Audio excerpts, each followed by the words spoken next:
Pakistan people's পার্টির নেতা এবং দেশটির সাবেক পররাষ্ট্রমন্ত্রী বিলওয়াল ভুট্টো জারদারি জানিয়েছেন, সাম্প্রতিক ভারত-পাকিস্তান সীমান্ত উত্তেজনার সময়ে ভারতীয় বিমান বাহিনীর 20টি যুদ্ধ বিমানকে টার্গেট করেছিল পাকিস্তানি সেনারা।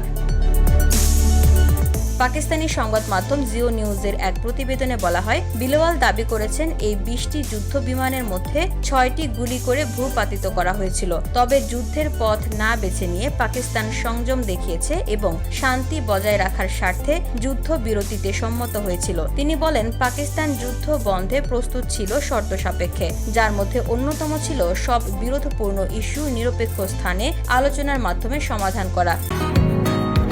বসুন্ধরা, উত্তরা, বনশ্রী, কুড়িল ও বাড্ডা সহ রাজধানীর বিভিন্ন স্থানে অভিজাত ও অত্যাধুনিক মানের ফ্ল্যাট কেনার এক নির্ভরযোগ্য প্রতিষ্ঠান pleasant properties limited.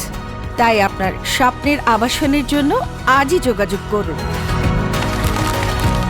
Pleasant properties limited, where destiny matches eventually. Bilawal আশা প্রকাশ করেন, যুক্তরাষ্ট্রের তৎকালীন প্রেসিডেন্ট ডোনাল্ড ট্রাম্প ও তার প্রশাসন এ বিষয়ে দেওয়া প্রতিশ্রুতি রক্ষা করবেন। লন্ডনে এক বক্তব্যে তিনি কাশ্মীর ইস্যু নিয়ে বিশ্ব শক্তিগুলোর সক্রিয় ভূমিকার আহ্বান জানান। তার মতে, আন্তর্জাতিক সম্প্রদায়, বিশেষ করে যুক্তরাষ্ট্র ও যুক্তরাজ্য ভারত-পাকিস্তান দ্বিপাক্ষিক আলোচনার মাধ্যমে দীর্ঘদিনের এই সংকটের সমাধানে এগিয়ে আসুক। বিলওয়াল ভুট্টো বলেন, কাশ্মীর সমস্যাই ভারত-পাকিস্তান উত্তেজনার মূল উৎস। এই সমস্যার স্থায়ী সমাধান না হলে দুই দেশের মধ্যে প্রকৃত শান্তি সম্ভব নয়। VOD Bangla news desk.